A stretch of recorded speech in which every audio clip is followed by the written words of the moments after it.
Yo, what's up? Assalamualaikum warahmatullahi wabarakatuh. Selamat datang di Abdi Negara Podcast.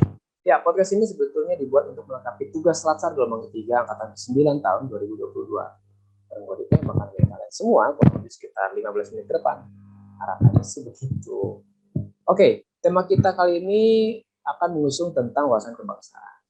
Yang lebih maksud lagi yaitu tentang pentingkah wawasan kebangsaan bagi seorang ASN. Pasti penasaran dong dengan jawabannya. Oke, sebelum kita mulai, gue bakal cerita sedikit mengenai apa sih arti wawasan kebangsaan. Wawasan kebangsaan merupakan cara pandang bangsa Indonesia terhadap individu dan lingkungannya yang lebih mengutamakan persatuan dan kesatuan wilayah dalam bermasyarakat, berbangsa, dan bernegara. Sebetulnya sejak awal mula pergerakan nasional, itu sudah muncul beberapa hal terkait wawasan kebangsaan. Yang ujungnya melahirkanlah konsep dasar atau 4 konsensus dasar pembentuk negara Republik Indonesia. Ada Pancasila, Undang-Undang Dasar Negara Republik Indonesia tahun 1945, Bhinneka Tunggal Ika, dan yang terakhir ada NKRI. Nah, tentunya kali ini gue nggak sendirian dong. Sudah hadir bareng gue beberapa narasumber nih. Gila, cie. Ada Noval. Hai, Mas Noval. Ada Tomo. Halo Iya semua. dong. Ada Imam. Dan yang terakhir nih, nggak kalah pentingnya, ini salah satu selir di antara kita ini. Mbak Rosi. Oke, hapus dong buat semuanya. Hai. Apa kabar nih? Halo bro and sis. Aduh, udah lama ya kita nggak ketemu. Maksudnya memang ketemunya nggak secara langsung sih, tapi dalam konteks Zoom doang ya. Tadi gue kan udah sedikit cerita nih tentang wawasan kebangsaan, di mana dalamnya membahas mengenai 4 konsensus dasar yang sudah lahir pada saat pergerakan nasional. Terus relevansinya apa nih kira-kira menurut pandangan bro and sis semuanya nih, atau hubungan dengan ASN atau dengan masyarakat luas lah gitu ya, menurut pendapat kalian aja. Gimana sih relevansinya? Mungkin dimulai dengan Pancasila dulu kali ya. Siapa Pancasila yang bisa menjawab Pancasila? Silakan. Oke, makasih Mas Dika. Gue akan ngejelasin konsensus dasar tentang Pancasila nih ya. Jadi gue mau cerita dikit. Jadi pada hari lahirnya Pancasila itu, Bung Karno pernah menyatakan bahwa Pancasila merupakan filosofis grand slam, suatu fundamen, filsafat, pikiran yang sedalam-dalamnya, merupakan landasan atau dasar bagi negara merdeka yang akan didirikan. Nah, kalian semua tahu kan hari lahir Pancasila kapan? Ayo loh. Tahu nggak lahir Pancasila? Ya? Lupa gue. 1 Oktober ya? Pak. 1 Juni. 1 Juni. Baru kemarin loh. Nah, 1 Juni 1945. Jadi, Pancasila ini adalah ideologi negara, pandangan hidup bangsa dan negara, dasar negara, dan sumber dari segala sumber hukum Indonesia. Nah, kemajemukan bangsa Indonesia dan kesamaan rasa dan pengalaman sebagai bangsa yang sama-sama pernah terjajah oleh negara lain menjadi unsur utama kenapa Pancasila ini dijadikan sebagai landasan bersama bagi fondasi dan cita-cita berdirinya negara Indonesia merdeka. Selain berfungsi sebagai fondasi, Pancasila juga berfungsi sebagai bintang pemandu, sebagai ideologi nasional, sebagai pandangan hidup bangsa, sebagai perekat atau pemersatu bangsa, dan sebagai wawasan pokok bangsa Indonesia dalam mencapai cita-cita nasional. Lalu ada lagi nih, kenapa Pancasila dijadikan fondasi berdirinya Indonesia? Yaitu karena sila-sila dari Pancasila itu sendiri terdiri dari nilai-nilai dan norma-norma yang positif sesuai dengan pandangan hidup bangsa Indonesia. Dan nilai serta norma yang bertentangan pasti ditolak sama Pancasila. Nah, kedudukan Pancasila ini sangat penting bagi bangsa Indonesia dalam hidup bermasyarakat, berbangsa, dan bernegara. Sehingga gagasan dasar yang berisi konsep, nilai, prinsip dan nilai yang terkandung dalam Pancasila harus berisi kebenaran nilai yang tidak asing bagi masyarakat Indonesia. Dengan demikian, rakyat itu jadi rela menerima, meyakini, dan menerapkan dalam kehidupan yang nyata. Untuk selanjutnya dijaga kokoh dan kuatnya gagasan dasar tersebut agar mampu mengantisipasi perkembangan zaman. Nah, untuk menjaga, memelihara, memperkokoh, dan mensosialisasikan Pancasila, maka para penyelenggara negara dan seluruh warga negara wajib memahami, meyakini, dan melaksanakan kebenaran nilai-nilai Pancasila dalam kehidupan bermasyarakat, berbangsa, dan bernegara. Oke, sekian dari saya. Oke, Mbak Rosi, thank you banget. Next, lanjut ke Undang-Undang Dasar 1945. Oke, Oke. silakan. Kita Oke. ini bagian gua ya. Mas Noval. Kan ini gua akan menjelaskan sedikit. Sebelumnya terima kasih banyak nih atas kesempatannya nih udah dibolehin beropini di sini atau ngobrol-ngobrol lah di sini ya. Iyalah, ngobrol santuy aja. Dan ini gue akan ngasih sedikit opini aja terhadap tema yang kita bahas sekarang ya. Itu apa tadi? Penting nggak sih untuk pentingnya para ASN ya?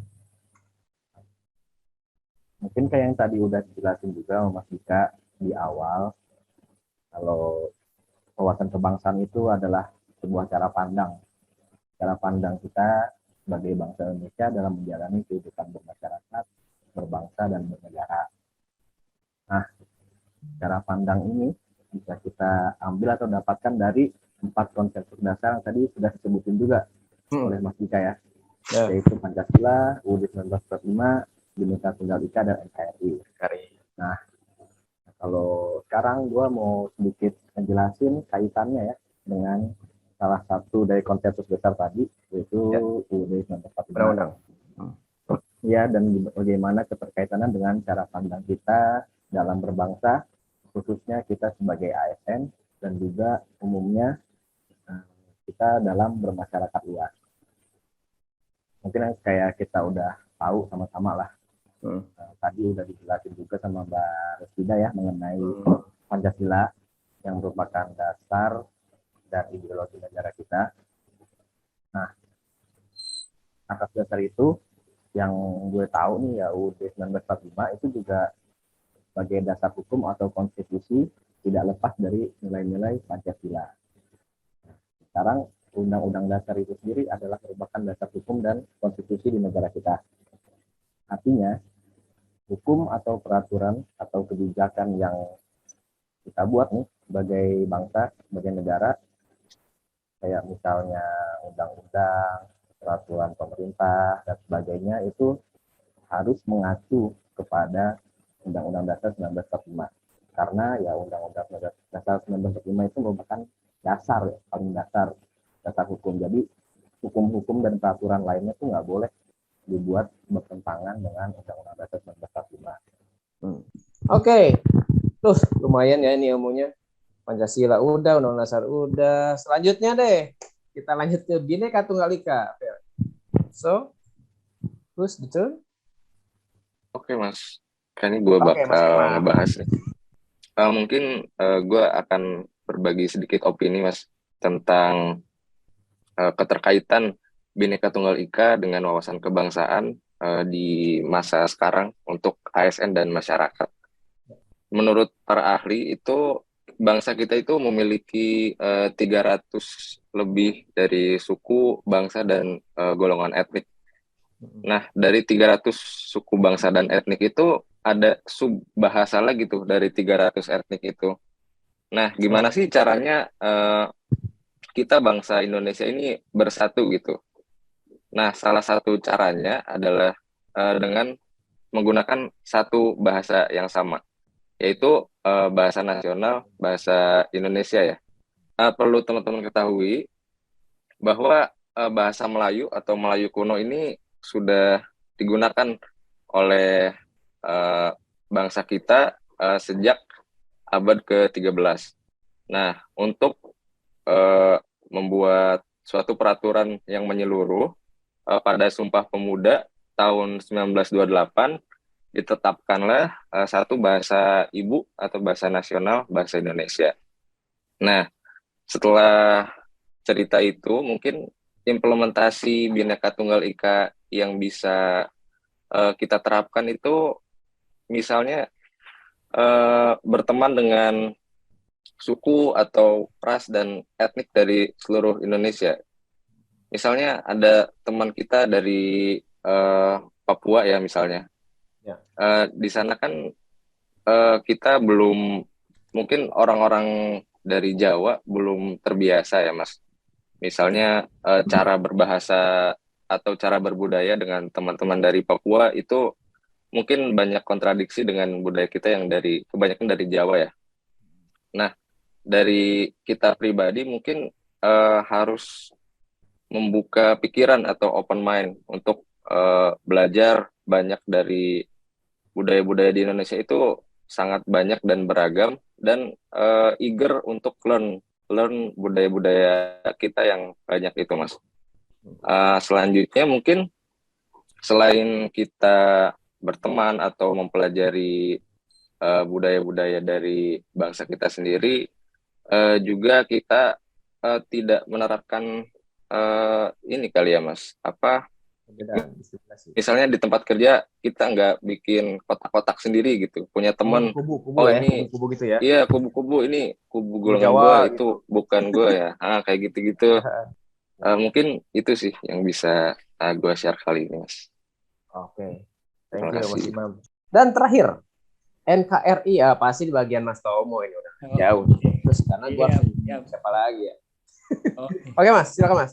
Ya, terima kasih Bung Dika atas kesempatan. Ya, komentator misalnya. Jadi kalau kita berbicara tentang NKRI, tentunya tuh nggak luput dari tujuan NKRI itu sendiri. Tujuan NKRI itu sendiri tercantum di dalam Undang-Undang Dasar 1945 alinea keempat. Pertama gue jelasin dulu sejarahnya tujuan NKRI itu. Sejarahnya tuh tujuan NKRI itu dirumuskan tuh pada tanggal 10 sampai 16 Juli tahun 45 di dalam sidang periode 2 BPU PKI yang kemudian disahkan oleh PPKI pada tanggal 18 Agustus 1945. Nah, tujuan NKRI tersebut tuh juga merupakan fungsi negara Indonesia. Bunyinya tuh seperti ini. Yang pertama, melindungi segenap bangsa dan seluruh tumpah darah Indonesia. Kedua, memajukan kesejahteraan umum. Ketiga, mencerdaskan kehidupan bangsa. Dan keempat, ikut melaksanakan ketertiban dunia berdasarkan kemerdekaan, perdamaian abadi, dan keadilan sosial. Oke, menurut saya itu cukup sih dari saya, Mas Dika. Oke, jadi udah dijawab ya semuanya ya. Jadi dari mulai 4 konstitusi ini udah kita bahas juga terkait mengenai ideologi Pancasila, Undang-Undang Dasar 1945, Bhinneka Tunggal Ika, dan yang terakhir NKRI. Nah dari semuanya ini sebenarnya ini sebagai tambahan ilmu lagi ya buat kita terutama, dan juga mungkin buat peserta latsar ataupun masyarakat nanti yang lihat video ini, mudah-mudahan sih bermanfaat. Nah, dapat tarik kesimpulan bahwa wawasan kebangsaan itu sangat penting bagi masyarakat, ya, gitu ya. Terutama kita nih sebagai calon ASN yang mungkin insya Allah menjadi ASN ke depannya, gitu ya. Udah mesti wajib paham bener nih mengenai wawasan kebangsaan, gitu ya. Biar kita tetap berpegang teguh terhadap ideologi negara. Karena dengan kuatnya ideologi, insya Allah akan dijauhkan dari segala penyakit hati, gitu ya, iri, dengki, hasut, dan yang lain-lain, gitu ya. Mudah-mudahan jauh dari semuanya. Gitu. Nah, kemudian pertanyaan gua satu, apa ideologi kita? Pancasila. Ya? Oke, jadi kita berpegang teguh dengan ideologi ini, mudah-mudahan kedepannya juga jangan sampai luntur ya, karena mungkin isu-isu yang akan berkembang di negara kita ini akan lebih banyak lagi nanti kedepannya, itu menjadi tantangan kita depan. Oke, nah, seru banget ya. Jadi gak kerasa kita kayaknya udah seru banget sih Mas. Acara. Ya, mudah-mudahan sih nanti podcastnya kita masih bisa lanjut lagi. Ya, kita bisa share-share sama yang lain ya. Oke ya, thank you ya guys. Gue ucapin buat semuanya. Tahan dulu dong. Ya. Oke, thank you juga atas atensi kalian, sobat latsar semuanya. Saya Dika, izin pamit undur diri. Kita ketemu lagi di podcast berikutnya. And see you. Bye. Bye. Thank you semua. Thank you.